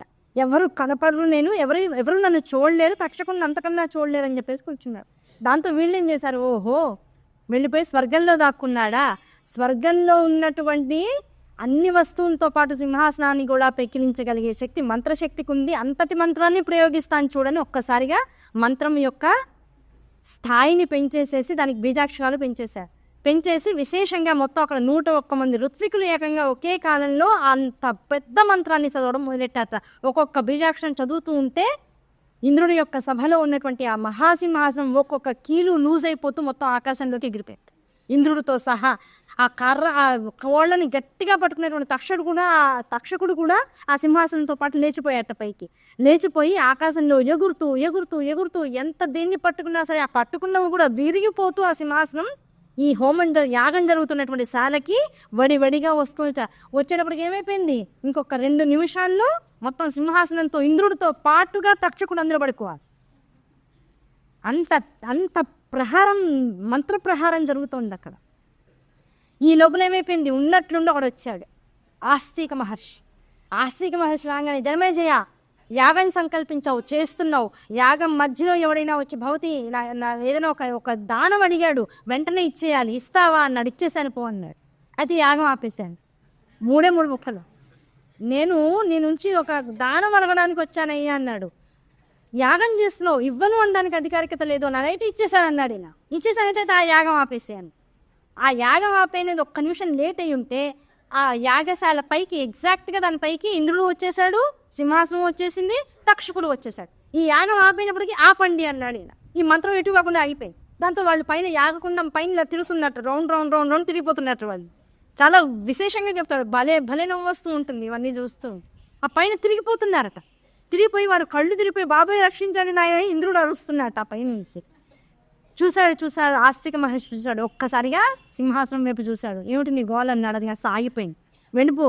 ఎప్పుడూ కూడా ఏ విషయం జరుగుతోంది, ఎవరికి రక్షణని ఇవ్వాలి, ఎవరు ప్రాణభయంతో ఉన్నారు, ఆ ప్రాణభయంతో ఉన్నటువంటి వాళ్ళు ఎటువంటి తప్పు చేస్తున్నారనేటువంటి ఏ విషయాన్ని నేను ఇంపార్టెన్స్ ఇవ్వాలి, ఏది ఇవ్వక్కర్లేదు, ఎవరికి రక్షణ ఇవ్వాలి, ఎవరికి ఇవ్వక్కర్లేదు అనేటువంటి జాగ్రత్తగా ఆలోచించి నువ్వు రక్షణ ఇస్తూ ఉండు, మాట ఇస్తూ ఉండు.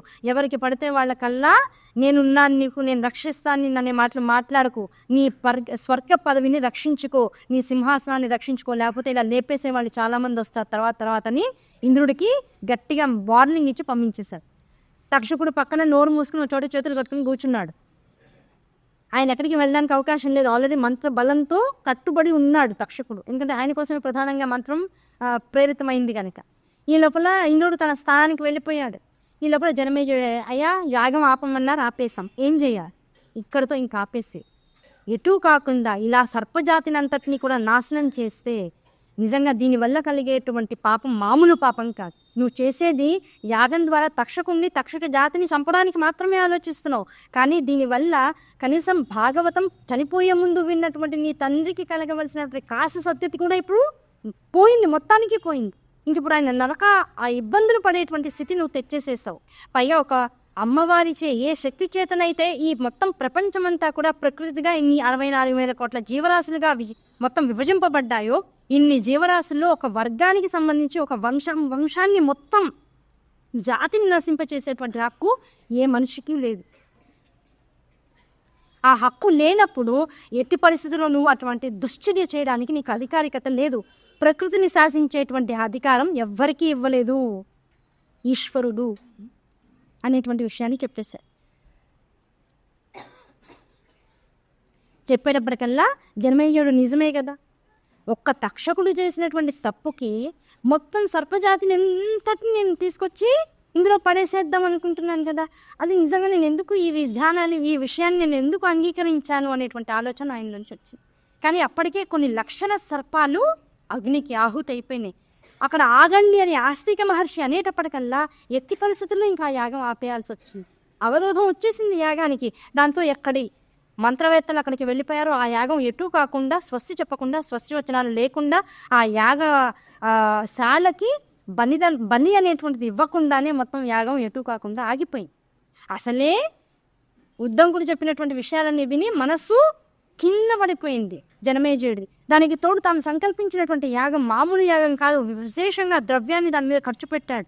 అంతమంది ఋత్విక్కులకి, మంత్రవేత్తలకి ఇవ్వాల్సినటువంటి దాన్ని అంతటిని కూడా ఇచ్చేశాడు. ఎవరిని ఇబ్బంది పెట్టలేదు, కానీ అంత ధనం వెచ్చించాడు, ప్రజాధనం. అది ధర్మంగా ఉన్నటువంటి రాజు మొట్టమొదటి ఆలోచించాల్సినటువంటి విషయం ఏంటంటే, నేను ప్రజాధనాన్ని వాడేసేసాను స్వప్రయోజనం కోసం. ధర్మమా కాదా జనమేజయుడు ఆలోచించింది? నేను స్వప్రయోజనాల కోసం, నా తండ్రికి ఉద్ధరణ ఇవ్వడం కోసం ప్రజాధనాన్ని వాడేశాను. దానికి తోడు పోనీ వాడి ఏమైనా సాధించలా. ఎటూ కాకుండా ఒక యాగాన్ని మధ్యలో ఆపేసేసా. ఆపేయడం ద్వారా ఇప్పుడు ఆ యాగశాలలో ఏ దేవీ దేవతలనైతే నేను అక్కడికి ఆహ్వానం చేశానో వాళ్ళందరినీ ఎటూ కాకుండా ఉంచేసేసా. వాళ్ళందరికీ సరైనటువంటి స్థాయిలో నేను మర్యాద చేయలేకపోయా, వాళ్ళ ఆకలి తీర్చలేకపోయా క్షుద్బాధని. తర్వాత నేను ఎప్పుడో తర్పణాలు విధిస్తే కదా వాళ్ళందరికీ ఆ యాగం ద్వారా వచ్చేటువంటి ఫలితం అంతా కూడా పంచబడుతూ ఉంటుంది. అదేమీ చేయలా. ఆ యాగానికి అంతటికీ ఈశ్వరుడు అయినటువంటి పరమేశ్వరుని కూడా అమర్యాదగా వదిలేసేసా. నేను చేసింది ఇదంతా ఎందుకు చేసా, ఇదంతా ఎందుకు జరిగింది, ఇదంతా ఎవరి కృతం, అసలు ఈ పాపం నుంచి నాకు నిష్కృతి ఉందా? పైగా నా తండ్రి ఇప్పటికీ ఒక మరణం అనేటువంటిది ఒక మహర్షి యొక్క శాపం అనుకున్నాను, కానీ ఒక తక్షకుడు అనబడేటువంటి సర్పరాజు యొక్క హీనమైనటువంటి మనస్సు కూడా అందులో ఉంది. నా తండ్రి ఒక రకంగా చంపబడ్డాడనేటువంటి విషయం తెలిసిన తర్వాత ఇంకా నాకు నిద్రాహారాలు కూడా ఆసక్తి లేకుండా అయిపోయినాయి. వాటి మీద కూడా నాకు ఆసక్తి లేకుండా అయిపోయింది. ఆసక్తి లేనప్పుడు ఇప్పుడు నిద్ర లోపించింది, ఆహారం లోపించింది. పైగా ఇప్పుడు నా తండ్రి మొహాన్ని ఎప్పుడు నేను తలుచుకున్నా అతి దీనమైనటువంటి వదనంతో నా తండ్రి కనబడుతున్నాడు. ఇప్పుడు నా తండ్రి ఏ స్థితిలో ఉన్నాడు, అసలు ఆయన ఇంకా నేను ఎలా ఉద్ధరించగలను, అసలు కొడుకుగా నేను ఏమన్నా ఆయనకి చేశానా, ఇంకా కొడుకుగా అసలు ఈ వంశం నిలబడుతుందా? నా తండ్రికి జరిగినటువంటి అపరాధానికి అందులో దాదాపు ఇప్పుడు 50-60% నా తప్పు కూడా ఉంది. ఇప్పుడు ఆ తప్పుతో నేను నిజంగా నా వంశానికి ఎంత శాపగ్రస్తతను తీసుకొచ్చేసేసాను. ఎందుకు ఇలా జరిగింది అని పాపం వేదన పడిపోతున్నాడు లోపల జనమేజయుడు. ఆ వేదన చూసేటప్పటికల్లా మనస్సు ఎలా అయిపోతుందంటే, ఆ జనమేజయుడు చేసినటువంటి ఆలోచనలు నిజంగా రాసినటువంటి పుస్తకంలో చదువుతూ ఉంటే మనకు కూడా లోపల నిజంగానే మన పితృదేవతల పట్ల మనం ఇలా తెలిసి తెలియకుండా ఆయన కనీసం తాను చేసిన దోషం ఏంటో తెలిసింది. ఆ పరిస్థితులు ఏర్పడ్డాయి. మనం ఎన్ని దోషాలు తెలిసి తెలియకుండా చేస్తున్నాం. ఏ దోషాలు లేకపోతే ఇవాళ మనము ఎక్కడ మనశ్శాంతి లేకుండా, నిద్ర హాయిగా పోలేక, తిండి హాయిగా కడుపు నిండా తినలేక, ఎప్పుడు మందులు మింగుతూ ఆ మందులతోనే కడుపు నింపుకుంటూ, ఈ మందు వేసుకోవాలంటే తినాలి, తిన్నాక మందు వేసుకోవాలి. మందుకు ముందు మందుకు తర్వాత అన్నమా, అన్నానికి ముందు అన్నానికి తర్వాత మందా అనేటువంటిది తెలియకుండా మందులతో శరీరాన్ని నింపేసేస్తున్నా. పోనీ ఆ మందులు ఏమైనా మనల్ని బాగు చేసేవా? ఎక్కడికక్కడ చిల్లుని పెట్టేసేటువంటివి, కెమికల్స్తో నిండిపోయేటువంటివి. అంటే మన శరీరాన్ని మనమే రంధ్రాలు పెట్టుకునేటంత స్థితిలోకి వస్తున్నాము అంటే మన పితృదేవతలు ఎలాంటి స్థితిలో ఉన్నారు, వాళ్ళు ఎలాంటి శాపాలు మన మీద పెడుతారు, అంటే ఎలాంటి మనస్సు సుఖము పొందకుండా అయ్యేటువంటి స్థితిలో ఉన్నారు. వాళ్ళేం విడిగా శాపాలు పెట్టక్కర్లా. మళ్ళీ ఆ మాట తప్పు. పితృదేవతను విడిగా శాపాలు పెట్టరు. వాళ్ళకి తృప్తి కలగకపోతే ఏ అసంతృప్తి అయితే వాళ్ళ మనస్సుల్లో ఉంటుందో ఆ అసంతృప్తే వంశానికి ఇబ్బంది కలిగిస్తూ ఉంటాయి. పిల్లలు బాధపడుతూ ఉంటారు, వంశం వృద్ధి కాకుండా ఉంటుంది, అనారోగ్యాలు వస్తూ ఉంటాయి. అన్నీ ఉంటాయి తినడానికి, కానీ ఏది నోట్లోకి సవ్యంగా పోదు. అన్నీ తింటూ ఉంటాం, శరీరం నిండా వ్యాధులు ఉంటూ ఉంటాయి.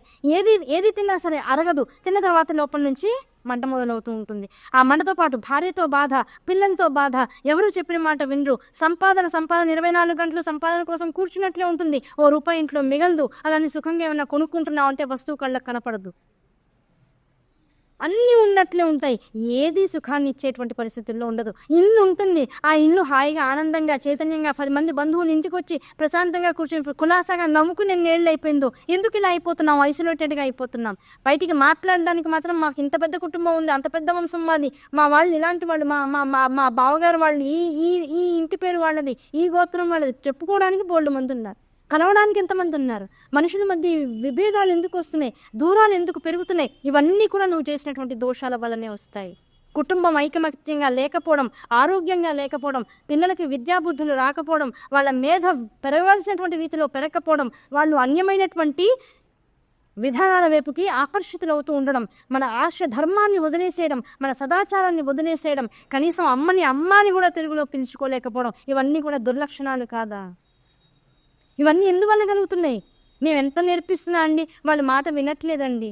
అదేమని అంటే మా కాలేజీలో మా స్కూల్లో ఒప్పుకోలేదని బొట్లు పెట్టుకోరు, గాజులు పెట్టుకోరు. ముందు అక్కడ నుంచి స్టార్ట్ అయ్యి స్కూళ్ళల్లో ఒప్పుకోరు అంటున్నారు ప్రతి వాళ్ళు కూడా. అన్యమతస్థులు మేము ఫలానా ఇది వేసుకుంటే మమ్మల్ని స్కూల్లోకి రానివ్వలేదని పోరాడితే వాళ్ళకి న్యాయం జరగలేదా? హిందూ ధర్మాన్ని నమ్మేటువంటి వాళ్ళు, నిరంతరం హిందూ ధర్మం నిలబడాలని కోరుకునేటువంటి వాళ్ళు మా పిల్లలు గాజులు వేసుకుంటారు, బొట్టు పెట్టుకుంటారు అంటే స్కూళ్ళు ఓకే చెయ్యవా? మనం పోరాడలేమా? మనకు ఆ శక్తి లేదా? అక్కడి నుంచి మొదలెడితే బొట్టు గాజుతో మొదలైంది, చివరికి అన్ని వదిలేసుకునే స్థితికి మనమే వచ్చేసేసాం. ఉద్యోగాలు చేసిన పిల్లలు వాళ్ళంతటా వాళ్ళు పెద్ద పెద్ద ఉద్యోగాలకు వెళ్తూ కూడా బొట్లు పెట్టుకోవట్లే, గాజులు పెట్టుకోవట్లే, చివరికి మంగళసూత్రం కూడా మెడలో ఉంచుకోవట్లే. చిన్న నల్లపూసలు మాత్రం ఉంచుకుని వాళ్ళు ఎవరో నార్త్ ఇండియన్స్ వేసుకుంటారు, వాళ్ళకి అదే గొప్ప అనుకుంటున్నాను. నువ్వు సౌత్ ఇండియన్, నార్త్ ఇండియన్స్ ఉంటే ఉండొచ్చు కాక, అది వాళ్ళ పద్ధతి. నీ పద్ధతిని నువ్వు వదిలేసినావుగా. నీ పద్ధతి వదులుకుని పరాయి వాళ్ళకి సంబంధించినటువంటి సూత్రాన్ని నువ్వు ఎందుకు తీసుకుంటున్నావు? నీ వాళ్ళు చెప్పిన సూత్రం నీకు నచ్చినప్పుడు అది కూడా నచ్చకూడదు కదా.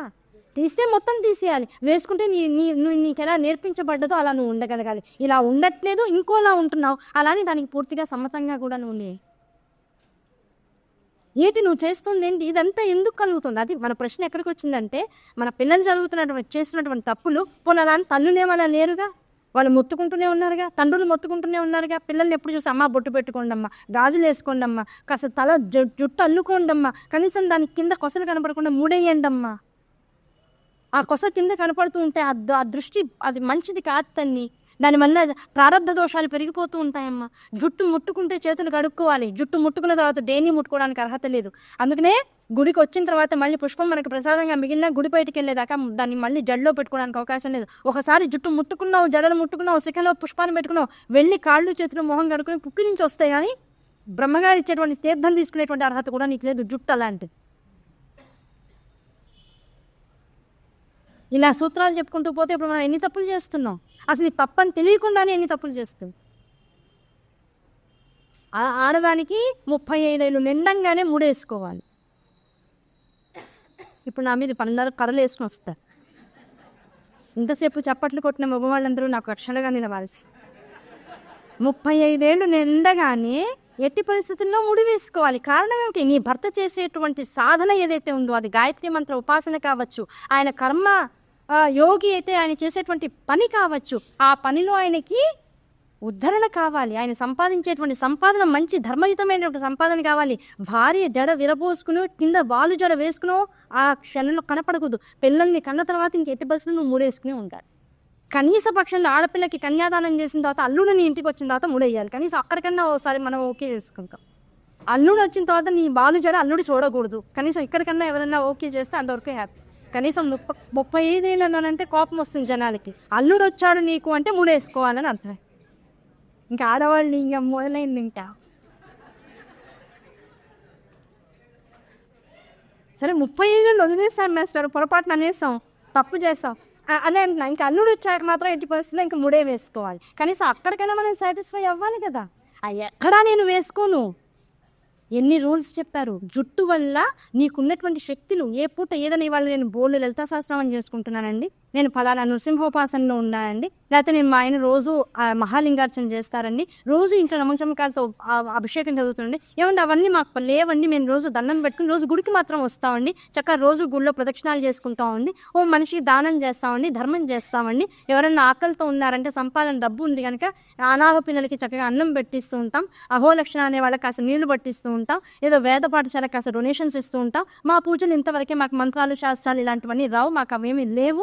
నువ్వు ఏదన్నా చేసింది నీకు సంపూర్ణ ఫలితం ఇవ్వాలి అంటే నువ్వు చదివిన లలితా సహస్రనామం అన్నా నీకు నామరూపగతంగా సగుణ స్వరూపంగా నీకు ఉద్ధతిని ఇవ్వాలంటే, అది సాధనా స్వరూపంగా నువ్వు రేపటి నుంచి ఒక నామాన్ని పట్టుకుని ఒక 4 రోజుల పాటు నేను దాన్ని పట్టుకుంటాను ఇందాకట్లాగా మీరు చెప్పినట్లుగా అన్నా సరే, నువ్వు ఏ ఉపాసనలో ఉన్నా సరే ముందు ఇక్కడ శిఖ వేయబడాల్సిందే. మగవాడికి వెనకాల పిలక ఉండాల్సిందే. ఈ కంఠం దాటి ఈ స్థానం దాటి కిందకి జుట్టు రాలకుండా ఉండాల్సిందే. ఇలాంటివన్నీ నీతులు నువ్వు పెట్టుకుంటూ పోతూ ఉంటే మనం చేసేవి ఎన్ని తప్పులు ఉన్నాయి. ఇలాంటి తప్పులన్నింటినీ మనం గన్నార్కం చేసుకుంటే తప్పులే కనబడతాయి. ఇప్పుడు అందులోంచి బయటికి రావడం మనకి ఇంకా అర్థం కాదు. ఇవన్నీ చేసుకుంటూ పోతే మరి వీటి వల్ల కదా నువ్వు ఎంత అనుష్ఠానం చేసినా, ఎంత లలితలు అంటున్నారు కదా, లలితలు చదువుతున్నా, ఎంత కుంకుమార్చన చేస్తున్నా, ఎంత సామూహిక పారాయణలు చేస్తున్నా, ఎంత సామూహికంగా జరిగేటువంటి సత్యనారాయణ వ్రతాలు చేసుకుంటున్నా, ఎన్ని చేసుకుంటున్నా, ఇంకా ఎందుకు మనకి కంప్లైంట్స్ ఉంటున్నాయి? ఇది దేవతాపరంగా మనం చేసేటువంటి విషయాలు కాదు, పితృదేవతాపరంగా ఎక్కడో తప్పు జరుగుతుంది. దానివల్లనే మనస్సు స్థిరం లేకుండా తిరుగుతూ ఉన్నాం. ఆ తిరగడం అనేటువంటిది ఆగాలి అంటే పితృదేవతల పట్ల మన దృష్టి వెళ్ళాలి. ఆ దృష్టి వెళితే అప్పుడు మనకి సరైనటువంటి ఆలోచన వస్తుంది. ఎప్పుడైతే ఇంత మదన పడిపోతున్నాడో జనమేజయుడు లోపల, ఈ జనమేజయుడు పడుతున్నటువంటి మదనంతటిని తీసేయడం కోసం ఆయన అలా తను ఉన్నటువంటి పడక గదిలో అంతఃపురంలో చంద్రుడు కనబడుతూ ఉంటే ఆ చంద్రుడిని చూస్తూ అబ్బాయి ఇదంతా ఎందుకు జరిగింది, ఇలా ఎందుకు జరిగింది, ఎలా ఎందుకు జరిగింది, నా తండ్రి ఎంత దుర్గతిని అనుభవిస్తున్నాడు, ఎంత పాపాన్ని అనుభవిస్తున్నాడు, నేను గదా ఆయన అనుభవించేటువంటి ఇబ్బందులందరికీ కారణం, నేను ఎందుకు ఇలా చేశానని పాపం తను నిందించుకుంటూ తిరుగుతూ ఉంటే ఆ చంద్రస్థానంలోంచి ఒక అద్భుతమైనటువంటి కాంతి రేఖ ధారగా నెమ్మదిగా చిన్నగా మొదలై పెద్దగా మొదలవుతూ ఆ సువర్ణమయమైనటువంటి ఆ కాంతి రేఖలోంచి ఒక అద్భుతమైనటువంటి కాంతి పుంజం ఒక రూపాన్ని అవతరించి ఈయన అంతఃపురంలోంచి ఆకాశ మార్గంలోంచి బయలుదేరుతూ వస్తుంటాయి. ఎవరు వస్తున్నారా అని చిట్లించి చూస్తూనే ఉన్నట్ట కాసేపు. ఎవరు వస్తున్నారు? దగ్గరికి మనిషి వచ్చేదాకా కనపడలా. ఎవరు వచ్చారు? స్వయం వ్యాస భగవానుడు. ఆ వ్యాస భగవానుడు వచ్చి ఏం చేశాడు? ఆ వ్యాసుడు ఎందుకు వచ్చాడండి? మొట్టమొదటి ప్రశ్న. జనమేజయుడు తన తండ్రి కోసం ప్రతిపిస్తున్నాడు. మరి జనమేజయుడు ఎవరు? ఏ భరత వంశానికైతే ఈయన ఊపిరి పోశాడో వ్యాస భగవానుడు, ఆ భరత వంశంలో ఉన్నటువంటి వారసుడేగా జనమేజయుడు. తనకి మునిమనవుడు వాడు, అవునా కాదా? ఆ మునిమనవుడే జనమేజయుడు. మరి వాడు మంచి చెడు చూసుకోవాల్సింది ఎవరు? వ్యాస భగవానుడు. అంటే వ్యాసుడు స్వయంగా వచ్చాక అంతవరకు ఏ విషయాన్ని చెప్పినా, ఎవరికి ఎటువంటి ఉపదేశాలు చేసినా తన దగ్గరికి వచ్చిన వాళ్ళకి చేశాడు. మొదటిసారి తను వెళ్ళి చేస్తున్నాడు. అంటే బాధ్యత ఒకదాన్ని మీద వేసుకున్న తర్వాత అది ఎలాంటి పరిస్థితుల్లో ఉందో, మనం ఇచ్చినటువంటి ఒక ఉపదేశం వల్ల, లేకపోతే మనం నిలిపినటువంటి ఒక ఊపిరి వల్ల ఒక వంశం ఎలా ఉంది, ఎప్పుడు వాళ్ళ బాగోగులు కనుక్కోవడం అనేటువంటిది ఇందులో అంతర్రహస్యంగా సదాచారంగా మనకి తెలపబడుతూ ఉంటుంది. అరే, నేను ఊపిరి పోసినటువంటి భరతవంశం, నా తల్లి అక్కడ ఉంది, ఆ ఇంటికంతటికి మూలముగా ముందు నా తల్లి ఉంది, ఆవిడని ఎవరన్నా ఇలాగే వదిలేస్తే తప్పనుకుంటారేమో. ఆయనకు అన్నీ తెలుసుగా, భూత భవిష్యత్ వర్తమానాలన్నీ తెలుసు కదా, ప్రతిదానికి నా తల్లినే నిందిస్తూ ఉంటారు. కనుక ఆ నిందించడం అనేటువంటిది రాకూడదు. ఇదంతా కూడా జగదీశ్వరి ఎలా కృతము చేసిందో అలా జరుగుతోంది. ఇందులో సత్యవతి తప్పే ఉంది, పరాశరుడు తప్పే ఉంది. ఎవరు ఇది మంచి అనుకుని చేయలేదు, తప్పు అనుకుని చేయలేదు. ప్రకృతి ఆ సమయానికి ఎలా ప్రేరేపించుతో దాన్ని బట్టిగా వాళ్ళు వెళ్ళిపోతున్నారు. ఆ ప్రేరేపణ అయిపోయిన తర్వాత ఎవరికి వాళ్ళు నిష్కల్మషంగా ప్రశాంతంగా ఉన్నారు. మళ్ళీ ఎవరి మనసుని ఇంకోసారి ఒకళ్ళ మీద ఒకళ్ళు రమించి మళ్ళీ వికారానికి లోను కాలేదే. అలా లోనైతే కదా అది తప్పు అవుతుంది, అవునా కదా? ఇలా ప్రతి విషయాన్ని క్రోడీకరించుకుంటూ వెళ్ళి ఏది ధర్మం ఏది అధర్మం, ఆ ధర్మం మేపు ఉన్నప్పుడు నేను ఎలా నిలబడాలి, నా వంశాన్ని ఎలా రక్షించుకోవాలి, నా తల్లికి చెడు పేరు రాకుండా నేను ఎలా పూనుకోవాలి, పైగా ఆవిడకి మనశ్శాంతి రావాలి. ముందు నా తల్లికి చెడు పేరు వస్తుందనే దానికన్నా నా తల్లికి మనశ్శాంతి కావాలి. ఆ మనశ్శాంతి కోసం నేను ఈ వంశాన్ని కాచుకోవాలి అని కంకణం కట్టుకున్నటువంటి వ్యాస భగవానుడు మహాతేజోపుంజంగా జనమేజయుడు వికలిత మనస్సుతో విచలితమైనటువంటి భావాలతో అలా అలా తిరుగుతూ ఉంటే ఆయన ముందుకు ప్రత్యక్షమయ్యాట. నాయన ఎందుకంత బాధపడుతున్నావు, ఏం కావాలి అంటే తన మనసులో పడుతున్నటువంటి బాధనంతా చెప్పాడు. ఎక్కడ మనశ్శాంతి లేదు, నిద్ర లేదు, తిండి లేదు, ఏం చేద్దామన్న మనసు లగ్నం కావట్లేదు. ఎందుకంటే మీకు తెలుసు ఎంత పెద్ద తప్పు జరిగిందో. ముందు అసలు ఇన్ని లక్షల పాముల్ని సర్పాన్ని చంపేసినటువంటి పాపభారాన్ని మోయలేక నేను కుంగిపోతున్నాను రోజు రోజు. అది ఎంత పెద్ద పాపం అది. సర్పాన్ని ఏమీ తెలియనటువంటి అన్యం పుణ్యం ఎరిగినటువంటి ఒక జీవరాశిని అంతం చేయాలనేటువంటి కంకణాన్ని కట్టుకున్న అసలు ఆలోచన, అంత భయంకరమైన ఆలోచన నాలోకి ఎందుకు వచ్చింది? నేనేం తప్పు చేశాను, నేను ఎక్కడ ఎవరికి ఏం చేయడంలో పొరపాటు చేశాను, ఏ దేవతారాధన చేయడంలో తప్పు చేశాను, ఏ హోమ యాగాది క్రతువులు చేసినప్పుడు ఎవరి పట్ల ఎంత దోషభూయిష్టంగా నేను వ్యవహరించానని వాళ్ళు ఇలాంటి పాపం నేను చేసేదాకా కాలం అనేటువంటి నన్ను పరీక్షిస్తూ కూర్చుంది. కనుక ఈ జరిగిన దాని పట్ల నాకు చాలా ఇబ్బందికరమైనటువంటి భావనలు కలుగుతున్నాయి. మీరే నన్ను ఇందు నుంచి బయటికి తీసుకురావాలి అని.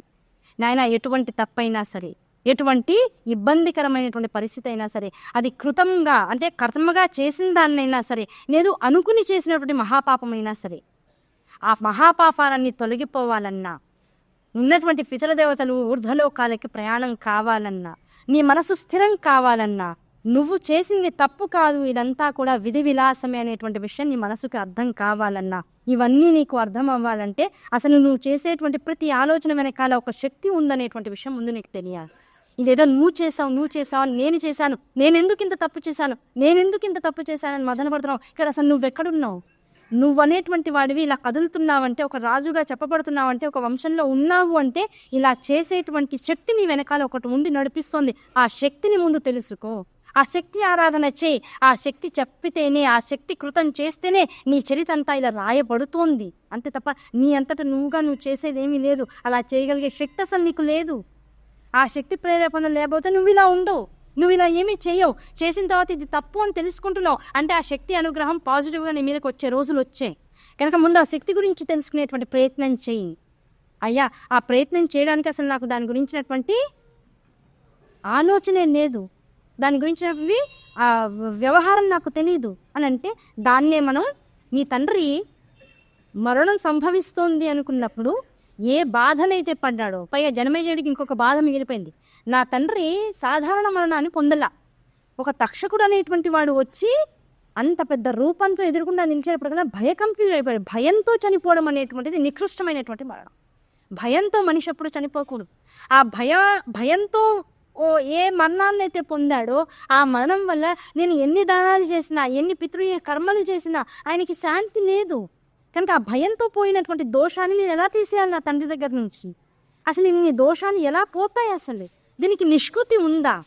ఆ నిష్కృతి ఉంటే నాకు ఆ నిష్కృతి మార్గం ఎవరు తెలియజేస్తారు అని పాపం వేదన పడుతున్నటువంటి జనమేజయుడికి ఆ నిష్కృతి మార్గాన్ని తెలియజేయడానికి వ్యాస భగవానుడు స్వయంగా వచ్చావు. నీ తండ్రి పోయే ముందర ఇదే భాగవతం కృష్ణచరితంగా ఉన్నటువంటి దాన్ని నీ తండ్రికి ఉపదేశించడం జరిగింది.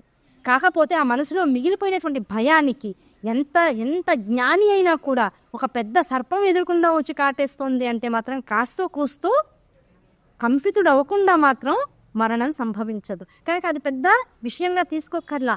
ఆ భాగవతం విన్నటువంటి నీ తండ్రికి నా కొడుకు అక్కడ స్వయంగా భాగవతం చెబితే, ఇవాళ నీకు ఏ తండ్రి మరణం అయితే నీకు బాధని మిగిల్చేసిందో ఆ కొడుక్కి ఏ భాగవతం అయితే నీ తండ్రికి ఉపదేశించాడో నా కొడుకు సుఖమహర్షి, ఆయన యొక్క తండ్రిగా నేను నా నోటితో మొదటిసారి నీకు శ్రీమద్దేవి భాగవతాన్ని ప్రవచిస్తాను. ప్రశాంతంగా కూర్చో. ఆ దేవి భాగవతాన్ని విన్నా, శ్రద్ధగా దాన్ని విచారించిన, అందులో ఉన్నటువంటి ఒక్కొక్క కథని మనసు పెట్టి కనుక నువ్వు విన్నట్లయితే నీ సమస్త దోషాలు, నువ్వు తెలిసి చేసిన తెలియక చేసిన జరిగేటువంటి సమస్త దోషాలన్నిటి నుంచి నువ్వు బయటకు వచ్చేస్తావు. అవి వచ్చేసావా ఇంకా నీకు మళ్ళీ అపరాధ భావన అనేటువంటిది లోపల ఉండదు. ఈ అపరాధ భావన నీకు పదే పదే కలగడానికి కూడా నీ మనస్సే కారణం. లోభపూరితమైనటువంటి, రాగపూరితమైనటువంటి, ద్వేషపూరితమైనటువంటి భావాల్ని మనసులోకి వచ్చేలా చేసేది మనసే.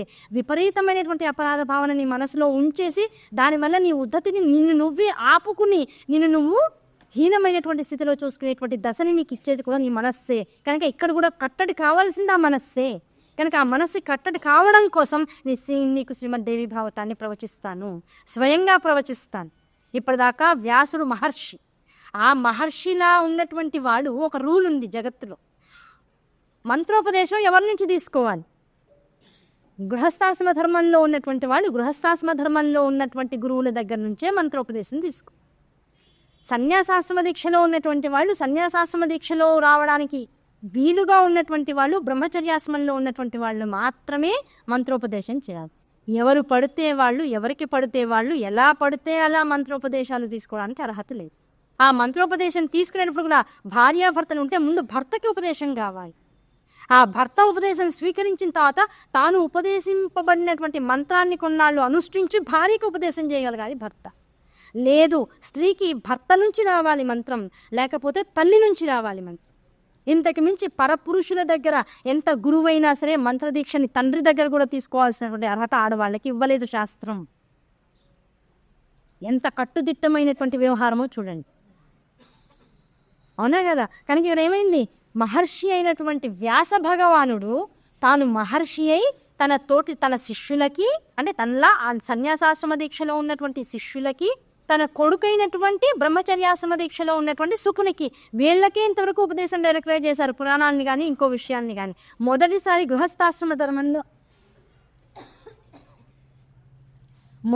గృహస్థాశ్రమ ధర్మంలో ఉన్నటువంటి ఒక రాజుకి ఒక మహర్షి వచ్చి శ్రీమద్దేవి భాగవతాన్ని స్వయంగా ప్రవచిస్తున్నారు. అందుకనే శ్రీమద్దేవి భాగవతం ఎలాంటిది? ఎవరు కర్తయో దేవి భాగవతానికి ఆ కర్తనే స్వయంగా విభిన్న ఆశ్రమ ధర్మాన్ని ఆశ్రయించున్నటువంటి వాడికి, అంటే లోకంలో ఉన్నటువంటి జీవులందరూ గృహస్థాశ్రమ ధర్మం వాళ్ళదే. అంటే ఇప్పుడు శ్రీమద్దేవి భాగవతం చెప్పబడుతుంది అంటే ఎవరి ద్వారా డైరెక్ట్గా చెప్పబడుతుంది? వ్యాస భగవానుడితో డైరెక్ట్గా చెప్పబడుతుంది. ఇన్నాళ్ళు ఏం చెప్పుకున్నాం? ఫలానా సూతుల వారు ఫలానా నైమిసారణ్యానికి వెళ్తే అక్కడ ఉన్నటువంటి మహర్షులందరికీ సూతుల వారు, వ్యాసుల వారు తనకు అనుగ్రహించినటువంటి భాగవతాన్నో ఇంకో పురాణాన్నో అక్కడ ఉన్నటువంటి వాళ్ళందరికీ చెప్పారు అని ప్రతి పురాణాన్ని చదువుతున్నాం. కానీ మొదటి పురాణం దేవి భాగవతం వ్యాసుల వారు స్వయంగా డైరెక్ట్ స్పీచ్తో జనమేజయుడికి చెబుతూ వచ్చారు. కనుక మనందరం గృహస్థాశ్రమ ధర్మంలో ఉన్నటువంటి వాళ్ళమే, మనందరం జనమేజయులమే. అవునా కదా?